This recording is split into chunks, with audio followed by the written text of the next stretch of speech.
बंदी छोड़ सतगुरु रामपाल जी महाराज जी की जय हो। सतसाई भगत जी, आप जी ने बताया कि आपकी उम्र 20 से 25 वर्ष के बीच है।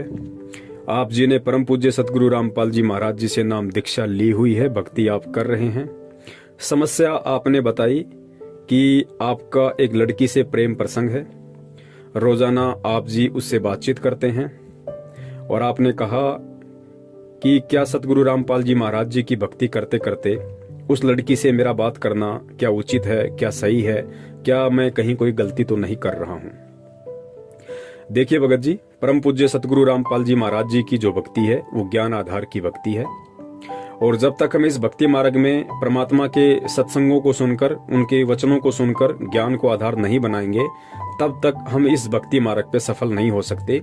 ये बातें बार बार अपने वचनों में परम पूज्य सतगुरु रामपाल जी महाराज जी भी बताते हैं, और दास भी निमित्त बनकर यही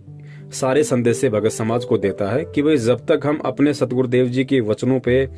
अमल नहीं करेंगे, जब तक उनके कहे गए सत्संगों पर हम चिंतन मनन मंथन नहीं करेंगे, अपने दिलो दिमाग में अंतःकरण में उन शब्दों को नहीं बैठाएंगे और परमेश्वर के कहे अनुसार जब तक हम इस भक्ति मार्ग पर चलने की कोशिश नहीं करेंगे, तब तक हम भगत नहीं बन सकते, हम भक्ति मार्ग पर सफल नहीं हो सकते, हम कभी भी परमात्मा की प्राप्ति नहीं कर सकते।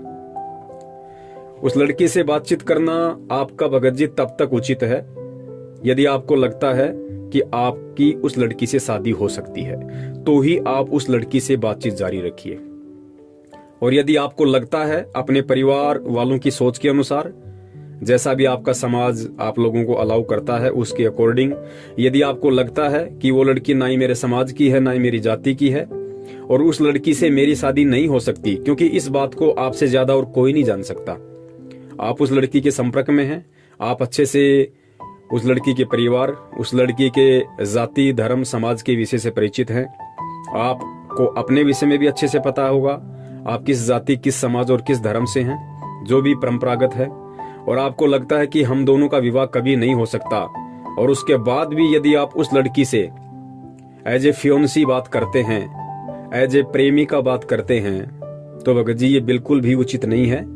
इसमें आप दोषी बन रहे हो परमात्मा के, क्योंकि ये छल है, ये धोखा है, ये कपट है। और गुरुदेव ने बताया कि आध्यात्मिक मार्ग में यदि आपके माता पिता भी आपके बाधक बनते हैं तो आप उनका भी कहना मत मानिए, क्योंकि आत्म कल्याण का मार्ग है। हो सकता है आपकी समझ में आ गया हो, आपके माता पिता की समझ में ना आया हो। तो आध्यात्मिक मार्ग में हम कोई भी डिसीजन बिना माता पिता की सहमति के ले सकते हैं, यदि वो सहमत ना हो तो। लेकिन गुरुदेव ने बताया कि जो सामाजिक जो भी कार्य हैं उनमें आप जी अपने माता पिता की अनुमति अवश्य लें, उनकी रजामंदी अवश्य होनी चाहिए, आपको उनसे सलाह अवश्य लेनी चाहिए। तो आप एक बार कोशिश कर सकते हैं अपने माता पिता से ये बात कहकर, और यदि आपके माता पिता इसके लिए राजी होते हैं तो आप उनसे कहिएगा कि आप लड़की वालों के यहाँ जाइए, आप उनसे भी बातचीत कीजिए। आपके माता पिता वहां जाते हैं और यदि वो भी राजी हो जाते हैं तो फिर आप लोगों का सामान्य तरीके से बातचीत करने में कोई दोष नहीं है। और यदि लड़की वाले राजी ना हो या आपके परिवार वाले राजी ना हो, तो जाहिर सी बात है माता पिता के आदेश की अवज्ञा करके आप यदि शादी भी कर लोगे तो ना तो उसको परमात्मा स्वीकार करेगा और आपकी अंतरात्मा भी आपको हमेशा कोसती रहेगी। तो ऐसी स्थिति में फिर आपको उस लड़की से बातचीत करना बिल्कुल बंद कर देना चाहिए, और आपको उस लड़की को समझा देना चाहिए कि देखिए आपकी और हमारी शादी नहीं हो सकती है, और जब शादी ही नहीं हो सकती है तो फिर आपका और मेरा इस तरीके से बातचीत करना एक तरीके से गलत है, और मेरी आत्मा इसको स्वीकार नहीं करती है, क्योंकि मैंने परम पूज्य सतगुरु रामपाल जी महाराज जी से नाम दीक्षा ले रखी है और मेरे गुरु के ये आदेश हैं। और वैसे भी एक कॉमन सेंस की बात है, यदि आपकी और मेरी शादी हो ही नहीं सकती तो आपके और मेरे बीच में यदि बातचीत होती है तो उस रिश्ते को परमात्मा भी मंजूर नहीं करेगा। तो आप उस लड़की से बात करके आप उसको समझा सकते हैं।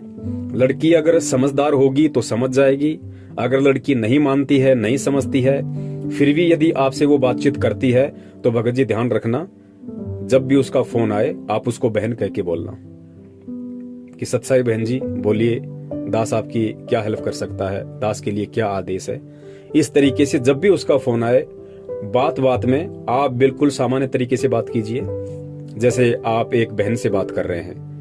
बार बार उसको बहन शब्द से आप संबोधित कीजिए। एक या दो बार की बातचीत से या कुछ दिनों की बातचीत से लड़की खुद शर्मिंदा हो जाएगी और स्वयं वो आपसे बातचीत करना बंद कर देगी। तो भगत जी, इस भक्ति मार्ग में छल कपट बिल्कुल भी नहीं चलता है और ना ही ये परमात्मा को पसंद है। यदि आपको लगता है कि आपकी शादी नहीं हो सकती है और फिर भी यदि आप उस लड़की से बातें करते हैं एज ए प्रेमिका, एज ए प्रेमी,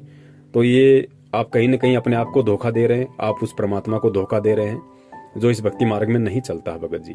तो इन चीजों को आप जी क्लियर कर लीजिए। और यदि आप लोगों की शादी हो सकती है, पक्का है, तो आप सामान्य तरीके से बातचीत कर सकते हैं, उसमें कोई दोष नहीं है। सत साहिब, जय हो बंदी छोड़ की।